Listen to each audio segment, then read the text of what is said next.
त्या अगोदर आपण स्वतः नीन नम्र करून प्रार्थना करू. हे प्रभू परमेश्वर पिता, हे आमचे सर्व सर्व सामर्थ्य आणि परमेश्वर पिता, त्यामुळे उभे करणारे सर्व सामर्थ्य, उद्धारक, पवित्र आणि मुख्य याजक, प्रमुख याजक प्रभू येशू ख्रिस्त आणि प्रभू परमेश्वर पिता, पवित्र आत्म्याच्या उपकार कृपेने देवपा आज आम्हाला उभे करतो परमेश्वर पिता. जे की आज वचन आम्ही घेत आहे देवपा, ते आमचं देवपा अंतःकरण तयार कर देवपा, मनस्थिती देवपा आमची तयार कर देवपा. कारण तू डोंगरावर जायच्या अगोदर देवपा, डोंगरावर प्रवचन द्यायच्या अगोदर परमेश्वर पिता प्रभू येशू नावामध्ये आणि देवपा जसं तू त्यावेळेस केलं प्रभू येशू ख्रिस्त देवपा, तू जसं म्हणला त्यांची लोकांची देवपा तू मन उघडली परमेश्वर पिता, त्यांच्या अंतःकरण द्वार उघडले परमेश्वर पिता. तसंच देवपा आज आमचे द्वार उघडत पवित्र वचन ग्रहण करणारे आम्हाला देवपा सहाय्य कर देवपा, आणि तुझ्या नावाचं देवपा सत्कर्म करण्यास सहाय्य कर. पवित्र आत्म्याचे उपकार प्रभू येशू मसीह के नाम में प्रार्थना करतो मी परमेश्वर पिता परमेश्वर. आमेन आमेन आमेन. आता सर्वांचं लक्ष कसं होतं, आता आपण गाण्याकडे आपल्या सर्वांचं लक्ष होतं आणि त्याप्रमाणेच प्रियानं आता मी माईक लावताना आपल्या सर्वांचं लक्ष कुठे होते, माझं मी माईक कसं लावते, काय लावतोय मी माईक कसा लावतोय, हे की नाही, चुकीचं लावतोय का बरोबर लावतोय, कुठे लावतोय म्हणजे कसा लावतोय आपण बघत होतो. तर असंच लक्ष आपण पूर्ण फोकस वचनाकडे लावूया, असं माझी विनंती आहे सर्वांना की आपण असंच लक्ष परमेश्वराच्या पवित्र वचनाकडे लावूया, की जेणेकरून काय होईल, तुम्ही मी माईक बरोबर लावतो का हे बरोबर नाही, परंतु मी जगतोय का बरोबर हे आपल्याला बघायला पाहिजे. आज आपण आत्मसात करूया की आपल्यामध्ये आज कसं आहे, काय आहे, आपण कसं जगत आहोत. म्हणजे आपण जगतोय जीवन, मान्य आहे की मी चाललोय असं जातो ह्या वाटेने, मला सांगितलं इकडे की तू आता कोल्हापूरला जाणार आहेस, तुला कसं जावं लागेल, हायवेने जावं लागेल, हो ना. मला कोणतं सांगितलं की तुझा कोल्हापूरला हायवेने पकड, एकदा हायवे पकडलास सोडायचं नाही परत, हो ना, बरोबर त्या रस्त्याने जायचं. पण तसं जात असताना काय होते की आपल्याला काय कधी कधी मध्ये कोणतरी आडवं येते, ऍक्सिडेंट होतो कोणाच तरी, कुठतरी रस्ता मध्ये आडवा येतोय किंवा काहीतरी होते, कधी मेंढरे चरत जात असतात, कधी म्हैशी जात असतात. तर आपल्याला काय होते की आपण विस्कटतोय, आपण काय करतोय, आपला फोकस आपण कसं होतोय, म्हणजे आपण जरा अजून अलर्ट होतोय. म्हणजे समजा आता चाललोय मी हायवेने आणि मध्ये काय तर अचानक कोणतं आलं, मी ड्राईव्ह करत असताना तर मी कसं अलर्ट होतोय, मी असं जरा हे होतोय की आता मी काय करायला पाहिजे, एकदम असं मी शॉक होतोय आणि एकदम असं सावध, लगेच मी असं काय आपल्या ऍक्सिडेंटवर पाय मी लगेच ब्रेकआउट टाकतोय, कुठं टाकतोय मी ब्रेकआउट टाकतोय. तसंच आपल्या जीवनामध्ये आहे, आपण काय स्वर्गाच्या राज्याकडे आपण धाव करत आहोत, हो की नाही, आपण पळत आहोत, आपल्याला सावध असणं गरजेचं आहे. आता एकदा आपण पळत असताना काय होतं, एकदा गाडी चालवताना आपण कॉन्स्टंटली जातो, निवांत असतोय, आपण गाणी ऐकत जातोय, कोणाशी बोलत जातोय, आपण कधी कधी फोनवर पण बोलत जातोय, तर आपण कसं निवांत असतोय. पण कधी काहीतरी मध्ये काय आलं तर आपण काय होतं, लगेच ब्रेक मारून आपण सावध होते, होय धोका नको आपल्याला काय करायचं. तर त्याप्रमाणे आज आपण जीवनात जात असताना आपल्याला तसंच आपण हायवे चाललोय मान्य आहे, परंतु काय असतं, परमेश्वर सांगत असतो की पुढे काय आहे, काहीतरी संकट आहे आणि तू सावध झाला पाहिजे. आपण काय रिलॅक्स आहे, आपल्याला काही, मला तर असं बघून वाटते की आपल्यामध्ये असं काय होतं, काही जणांचं असं आहे की आपण म्हणजे रिलॅक्स एकदम टोटल, म्हणजे काय नाही, मी चाललोय ना परमेश्वर राज्यात, मी नाव घेतलं, सकाळी दुपारी संध्याकाळी प्रार्थना करतोय, जेवताना प्रार्थना करतोय, झालं माझं संपलं, मी झालं, मला ते हायवेत मला काही सावध यायची मला गरज नाही, असं झाले. पण तसं का, परमेश्वर काय सांगतो आपण पाहूया. आपण एहेजकेलाचं पुस्तक काढूया, पवित्र शास्त्रामधून एहेजकेलाचं पुस्तक सांगतोय, त्यामध्ये 22वा अध्याय, एहेजकेल 22 जर आपण काढले तर त्यामध्ये आपल्याला स्पष्ट दिसून येते काय, यरूशलेमेची पापे, परमेश्वराने काय सांगितले, यरूशलेमेची पापे. आता यामध्ये काय आहे, परमेश्वराचं वचन मला प्राप्त झाले की, तिथे एहेजकेल जो संदेश आहे परमेश्वरांचा, देवबापांचा जो काही माणूस आहे तो सांगत आहे काय, परमेश्वराचे वचन मला प्राप्त झाले की मानव पुत्रात तू न्याय करशील ना, त्या खुनी नगरीचा न्याय करशील. परमेश्वर काय म्हणताय, म्हणजे परमेश्वराचं वचन प्राप्त झालं म्हणजे कोण बोलला, थेट परमेश्वरच बोलला. तो मी बोललो का तो दुसरा एहेजकेल बोलला नाही, स्वतः परमेश्वर पकडून बोलला की काय, तू त्या नगरीचा, खोनी नगरीचा न्याय करशील का, करशील ना, प्रश्नचिन्ह आपल्या समोर, काय प्रश्नचिन्ह आहे. म्हणजे काय झालंय, परमेश्वरानं पहिल्याच वचन आपल्यासमोर प्रश्नचिन्ह ठेवलाय. आणि तुम्हाला सांगू द्या प्रियांनो, जेव्हा वचनामध्ये परमेश्वर आपल्या जीवनावर प्रश्नचिन्ह निर्माण करतो तेव्हा खूप महत्वाची गोष्ट असते, आपण सावध व्हायला पाहिजे. मी काय म्हटलं, हायवे चालले, कोणतरी मध्ये अचानक प्रश्नचिन्ह, मी काय करू, कसं करू, काय आपण ब्रेक मारतोय, हळूच फास्ट मध्ये जात नाही, काय पण करू, हे की नाही. तसाच परमेश्वर प्रश्नचिन्ह टाकलाय की तू करशील ना, तर तो त्याला प्रश्न करताय, कोणाला एज केला, का करत आहे, कारण का पुढे जर आपण बघितलं तर तिला सांग, परमेश्वर म्हणतो, आगे नगरी तुझा काळ येऊन ठेपला म्हणून तू आपल्यामध्ये रक्तपात करतेस, तो आपणास विटामध्ये मूर्ती करतेस. आणि त्यामध्ये आज आपण पूर्ण वाचत आहे, तुम्ही आता नाही आपण वाचत, घरी जाऊन तुम्ही वाचा की एजकेल 22 मध्ये काय सांगितलंय. पण तुम्हाला मी जेव्हा संदेशाचा, आता आज कोण आपलं रेडी नव्हतं, संदेश कोण देऊ शकणार नव्हतं, तर त्यावेळेस मला काय झालं, पवित्र आत्म्यानं म्हटलं की देव बाप्पा आता तुम्ही मला चान्स दिलाय, आता मला त्या सेवेत जायचंच आहे, तर तू आता परीक्षा घेत असेल माझी, पण तुम्हाला उचल म्हटलं परमेश्वर, मला तू तयार कर. मी गुडघे प्रार्थना केलं आणि तेव्हा परमेश्वर मला काय सांगितलं, मी म्हणलं पवित्र बाप्पा तू काय जे सांगशील ते होईल चांगलं. आणि त्याच वेळेस काय झालं, मी असं बसलो, बायबल उघडलं, इंग्लिश बायबल उघडलं हे, त्यामध्ये माझ्यासमोर बरोबर एजकेल 22वा अध्याय होता. आणि त्यामध्ये सरळ सरळ परमेश्वर सांगितले की परमेश्वर कसा त्याग करणार आहे, आपला काय करणार आहे, त्याग करणार. आपण जर नाही ऐकलं, आपण जर आपली वाट नाही सोडली, आपण जर मार्ग सोडून परमेश्वराकडे पुन्हा फिरून नाही आलो, तर परमेश्वर आपल्याला त्यागणार आहे. पण का त्यागणार आहे, परमेश्वर नुसताच कधी कोणाला त्यागत नाही, कारण तो काय देव प्रीती आहे. परमेश्वर वचन काय देव प्रीती आहे, आणि विशेषतः देव अतिमंद क्रोध आहे, कनवाळू आहे, प्रेमळ आहे, दयाळू आहे. तो कधीच आपल्याला त्यागणार नाही. इतकं की त्यांनी स्वतःचा एकुलता एक पुत्र दिला की तुम्ही माझ्यापासून दूर होऊ नये म्हणून. खरं इथं का वचन सांगते परमेश्वर, की परमेश्वर का ती पापी मोजा लावत आहे. कारण आपण पुढे 11व्या वचनामध्ये जर पाहिलं तर तो काय म्हणते, परमेश्वर म्हणतो त्या एजकेलला, तुझ्या ठाई कोणी आपल्या शेजाऱ्याच्या स्त्री बरोबर अघोर कर्म करीतो, कोणी आपल्या सुनेबरोबर अगम्य गमन करीतो, तिला भ्रष्ट करीतो, कोणी आपल्या बहिणीस आपल्या बापाच्या कन्येस भ्रष्ट करीतो. सांगू द्या प्रियानो, स्पष्ट मध्ये सांगतो, पवित्र आत्म्याने आपल्याला सांगितले, आता आज मला सांगितले, प्रथम तुम्हाला आपल्या सर्वांना सांगितले काय आपण कसं झालं भरकटलेलो आहे. हे वचन कधीच आहे माहिती आहे का, हे जर तुम्ही काढून घेतलं तर त्यावेळेस 530 BC, म्हणजे ख्रिस्तपूर्व 530, इसवी सन 530, म्हणजे 2000 वर्षापूर्वी प्रभू येशू ख्रिस्तांनी आपलं हे केलं, बलिदान दिलं, ते उठले, पुनरुत्थान झालं त्यांचं. तर त्यामध्ये आता किती साल होतं, 2026 वर्ष झाले त्याला. तर त्याच्या आणि अगोदर 530 इसवी सन मध्ये परमेश्वराने हीच परिस्थिती सांगितली जी आज आपण पाहत आहोत. आपण बघितलं तर कुठे आपल्याला दिसतंय, कसं बघा, वातावरण थोडंसं बघितलं, आपण पाहिलं, म्हणजे असं म्हणतं आपल्या चर्च मध्ये, पण आपण थोडंसं बाहेर बघितलं तर कसं वाटतं आपल्याला, व्यभिचाराचं वाटतं की नाही, आणि ती फार वाटते. कोण पण कोणाशी पण कसं पण जाऊन बोलते. म्हणजे मी असं बोलतो, मी असं म्हणत नाही, मी स्पष्टोक्ती हेच की कोणती पण मुलगी असो, कोणता पण मुलगा असो, कोणती बाई असो, कोणता इसम असो, ते कसंही पण बोलतात, काय करतात. आज आपल्याला लिमिट राहिलेलं नाही, हे की नाही. आपण काय पण करतो, आपण व्यभिचाराच्या ह्याच्यात एवढं गुंतलं, आपण आंधळ झालेलो आहे, आपण स्पष्टपणे आपण बघत नाही, तेच परमेश्वर सांगत आहे. आणि इथं वचन किती स्पष्ट सांगते, मला सांगू दे प्रियानो, हे कधी 530 इसवी सन मध्ये दिलेलं आहे. आणि तेव्हाची परिस्थिती आजची परिस्थिती जर तुम्ही बघितला, तुल्य केला, सेम एक्झॅक्ट कसं आहे, एक्झॅक्ट 1 अंशाचा फरक नाही. म्हणजे वचन किती सत्य आहे बघा. त्या काळात तेच होतं आणि आजही तेच आहे. पण तेव्हा परमेश्वराने एजकेलला सांगितलं, तेच आज परमेश्वर आपल्याला सांगत आहे, तुम्ही ह्या गोष्टीपासून कसं राहा, दूर राहा. आपल्या पत्रामध्ये परमेश्वर काय म्हणतो की तुम्ही आपल्या मनाच्या नवीकरणाने काय करायचं, देह वासना टाकून द्यायचे. एका वचनामध्ये देवपाने सांगितलं की ख्रिस्तासोबत आपण क्रूस खांबावरती पापे काय केली, वासना सगळ्या मारलेल्या आहेत, वरस्तंभावर खेळलेल्या आहेत. तर त्याप्रमाणे आपल्याला त्यात नाही जायचं. म्हणजे मी असं म्हणत नाही हेच फक्त एवढं विचारचं पापाचं म्हणत नाही. म्हणजे परमेश्वर आज आपल्याला सांगत, मला सांगत आहे, तुम्हाला सांगत, सर्वांना सांगत आहे की फक्त व्यभिचाराचं पाप नव्हे, तर प्रभू येशू ख्रिस्ताने काय सांगितले त्या आल्यावरती, मी काय जीवन आहे, मी काय आहे पुनरुत्थान आहे, मी द्वार आहे, मी काय उत्तम मित्र आहे, हो की नाही, प्रभू येशू सांगितले. तर त्याप्रमाणे आज आपण पाहत आहोत का, म्हणजे आपण त्याप्रमाणे आपण त्याचा विश्वास ठेवून जगत आहोत का, आपण आपल्याच आपल्या गुंतीत आहे. म्हणजे आज आपण कसं आहे, आता हे माझं जीवन आहे, समजा एक माझं जीवन आहे, आणि त्यामध्ये काय होते, एक गुंता काढतोय तो पण दुसरा गुंता बसतोय, एक गुंता काढतोय दुसरा गुंता बसतोय. आणि जर सर्व म्हणजे एक चांगलं एक्झाम्पल, आपलं उदाहरण जर बघायचं असेल तर माईकचे जे केबल असतात त्याचा आपण जर व्यवस्थित नाही गुंडाळलं तर मला अब्दुल्लाने शिकवलं होतं कसं व्यवस्थित गुंडाळलं, म्हणजे कॉपर पण खराब होत नाही आणि गुंता पण होत नाही नेक्स्ट टाइम. तर त्या आपली जिंदगी तशी झालेली आज, की आपण एक झालं, आपण गुंडाळा मारला, प्रभूने गुंडाळा मारून पाठवलाय, पण आपण नंतर परत काय केलं, काढलं परत गुंडाळा मारत बसलो, आणि ते काय चुकीचा गुंडाळा मारलाय आपण.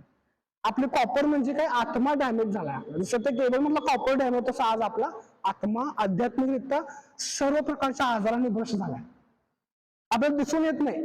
तर येशू ख्रिस्त सांगितलं मी जीवन आहे, तेव्हा काय झालं, त्या लोकांनी ऐकलं आणि तुम्ही विश्वास लगेच पकडला, परंतु आज आपण पकडत नाहीये. मी का सांगतोय? कारण आज लोक आत्महत्येच्या वाटेवर चाललेले आहेत, ख्रिस्ती लोकच चालले आहेत. आज कित्येक लोक नैराश्यमध्ये आहेत. जेव्हा प्रभू येशू ख्रिस्त म्हणले मी काय तुमचं जीवन आहे, मी पुनरुत्थान आहे. आपला देव कसा आहे माहिती आहे? पुनर्वसनाचा देव आहे. म्हणजे देव एकदा पडलं तर ते पुन्हा बांधणारा देव आपला. आणि आपण काय नैराश्यामध्ये लगेच एक झालं, पडलोच परत उठत नाही. वचन काय सांगते की धार्मिक 7 वेळा पडतो पण 8व्यांदा पुन्हा उठतो. मी तुम्हाला एक्झाम्पल दाखवतो. आता मी उभा आहे आणि तुम्हाला सांगतो मी आता 7 वेळा मी पडतो. पडणार नाही पण असं 7 वेळा नाही, एकदा पडून दाखवतो. आता हे असं आहे, आता मी पडलो एकदा पडलो मी पुन्हा उभा राहिलो, आहे की नाही? काय झालं? मी पुन्हा उभा राहिलो.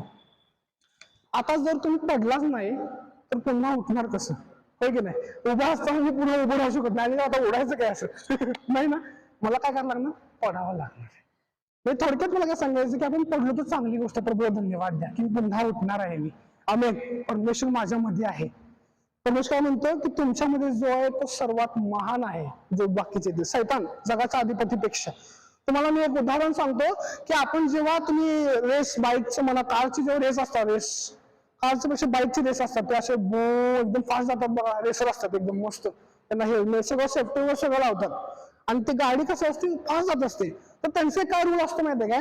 जेव्हा टर्न तेव्हा टर्नला काय करतात माहिती ते जात असताना एका साईडला झुकतात. असे ज्या साईडला टर्न त्या साईडला काय करतात? झुकतात. तर का? त्याचं काय महत्व माहितीये काय? झुकलं तर त्यांची ती स्पीड कमी होत नाही, परंतु आपला मार्ग हे निघतोय.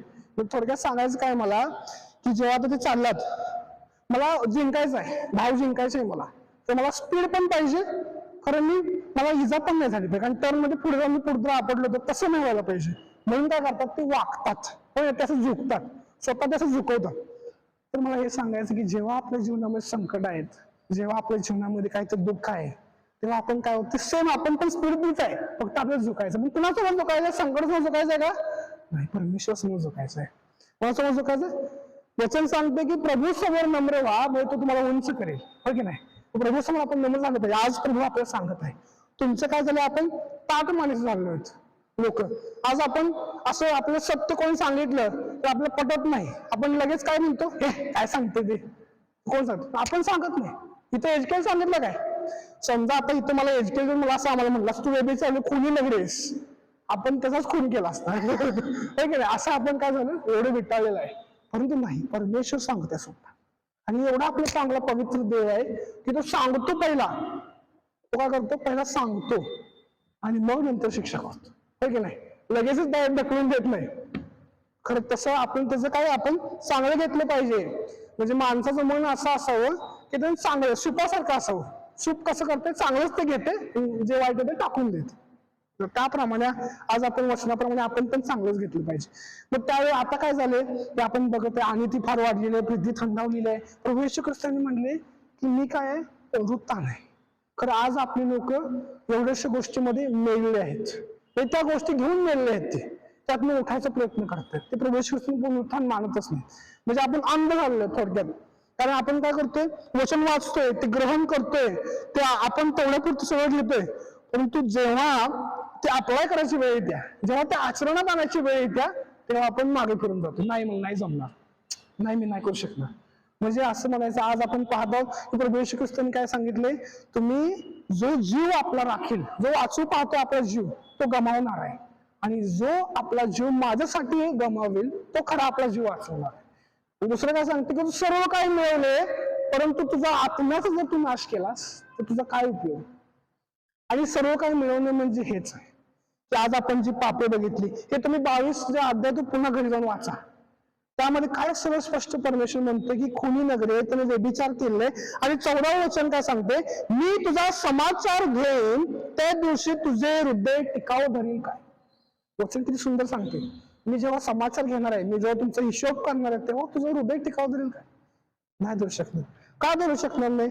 तुझे हात दृढ राहतील काय? म्हणजे मला काय म्हणायचंय, परमेश्वरला काय म्हणायचंय, सॉरी मला नाही, परमेश्वरला काय म्हणायचंय की आपण असं थांबलोय परमेश्वर समोर आपण नम्रपणे. आता समजा आपल्याला आपलं काय नाही, आपल्या समोर काय वाईट आता कोणतं सांगितलं, काहीतरी होत असं आपण थरथर कापतोय की नाही? आपल्याला कसं होतं? आपण दिसवतोय आपल्याला सरळ राहता येत नाही आपल्याला. आपण त्याप्रमाणे परमेश्वर म्हणतो तू असं दृढ राहशील काय, ते ठामपणे तू परमेश्वर समोर उभा राहशील काय, की होय परमेश्वरांनी चुकी केलेली नाही. पण तू त्या नगरीला सांगत आहे, नगरी म्हणजे इस्रायल. आपल्याला काय म्हणलेलं आहे परमेश्वर पितानी, आपण विश्वासातले इस्रायल लोक आहेत, हो की नाही. पिता पुत्र पवित्र आत्म्याने आपण जे परदेशी नाही, आता आपण परमेश्वर लेकर आहेत, हो की नाही. अब्दुल्ला जसं संदेशामध्ये त्यावर सांगितलं त्याप्रमाणे आपण आज परमेश्वर जवळचे निकट बंध आहे, आपण निकट त्यांचे लेकर आहेत.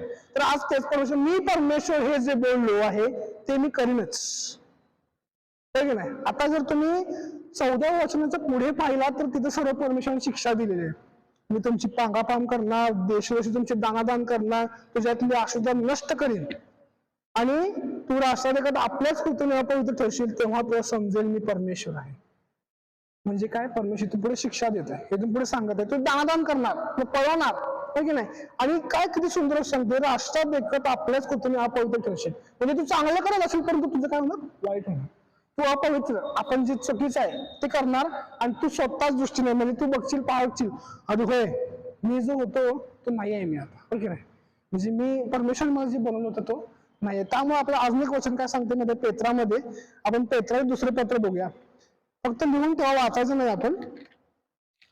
पेत्राचे दुसरे पत्र त्याचा 2रा अध्याय आणि वचन काय म्हणते बघा.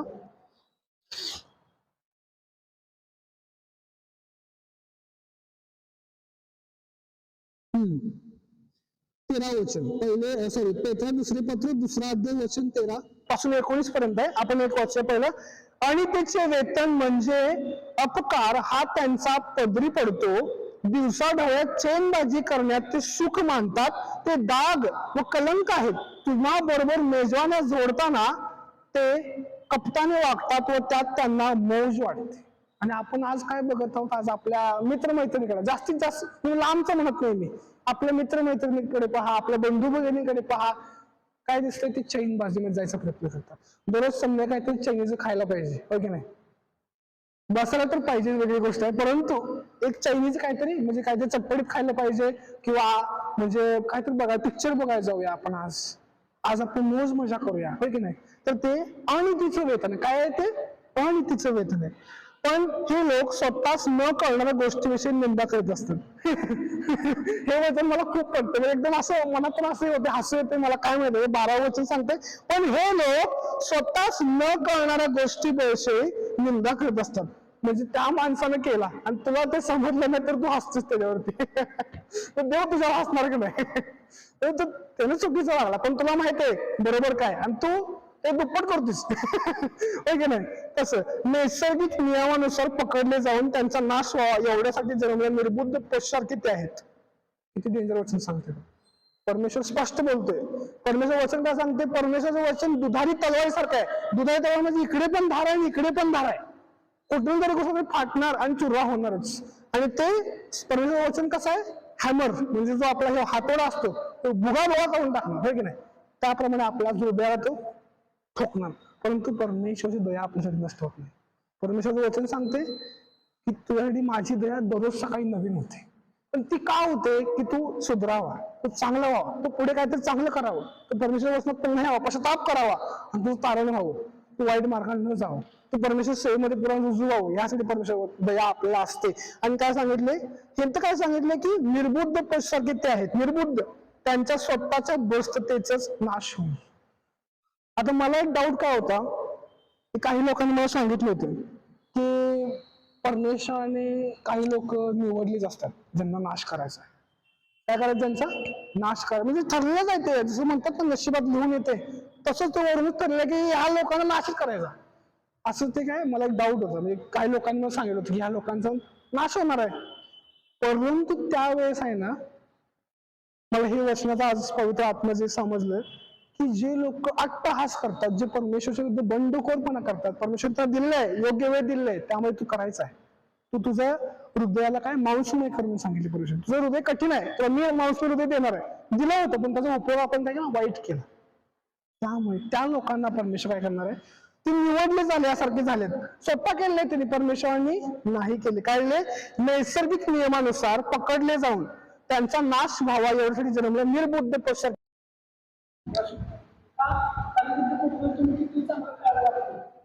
ते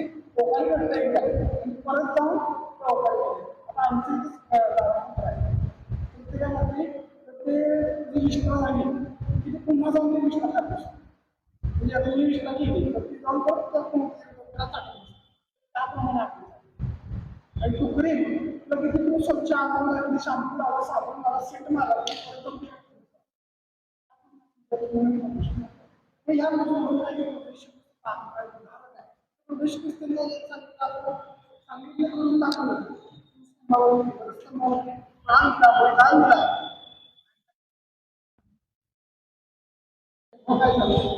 ह्या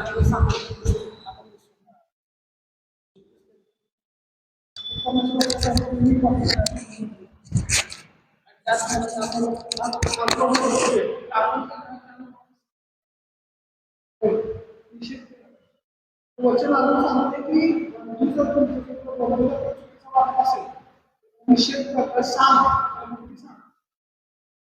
क्षमा करतो कसा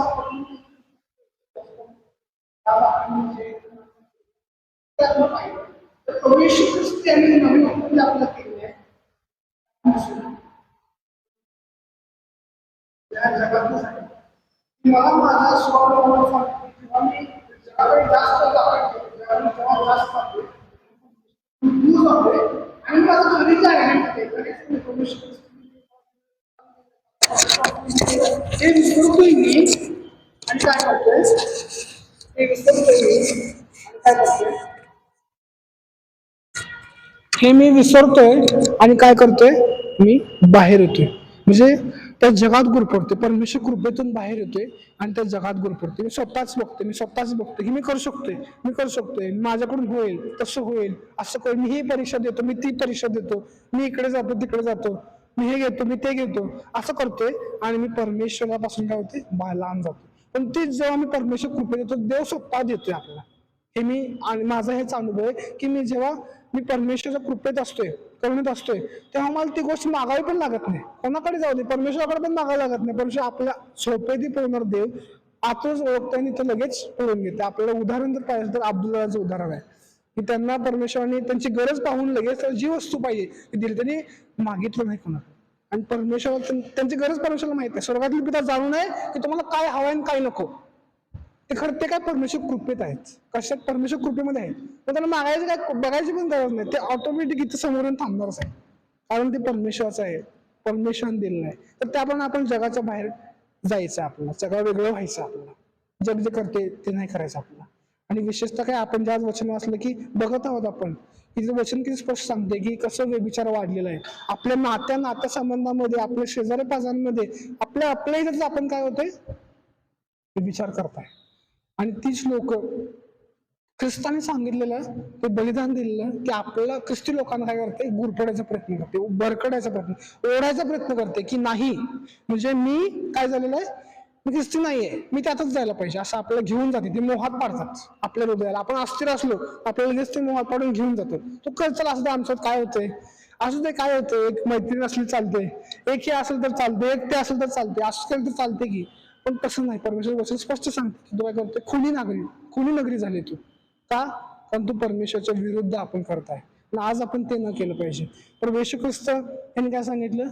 मी जीवन आहे मी द्वार आहे मी उत्तम मेंढपाळ आहे उत्तम मित्र आहे तर त्यावेळी त्यांनी का सांगितलं कारण त्यांना माहित होतं ह्यांची गरज त्यांना पडणार आहे शेवटच्या दिवशी त्यांना गरज कारण तुम्ही आपल्या धन्याकडे गेल्याशिवाय तुम्हाला तुमचं वेतन मिळत नाही हो की नाही आपण प्रभूचे दास आहोत म्हणजे लेकर आहोत परंतु आपण एक ख्रिस्ती जीवन जगत असताना शिष्य करत असताना आपण प्रभूचे काय निरुपयोगी दास आपण आहोत प्रभूचे तर त्यावेळेस आपल्याला काय की प्रभूची कृपा मिळाल्याशिवाय आपण काही करू शकत नाही तर तेव्हाच ख्रिस्ताची कृपा आपल्याला मिळाली ना जेव्हा सापडली तेव्हा आपण ते आपण विसरून जायला नाही पाहिजे आपण त्यामध्ये राहिलं पाहिजे प्रार्थना करूया हे आमच्या आनंदी आनंद सर्वसामर्थ्य शक्तिमान प्रभू येशू मसीह आणि परमेश्वर पिता परमेश्वर पुत्र परमेश्वर आत्मदेव आम्ही तुमचं खरंच देतो मनापासून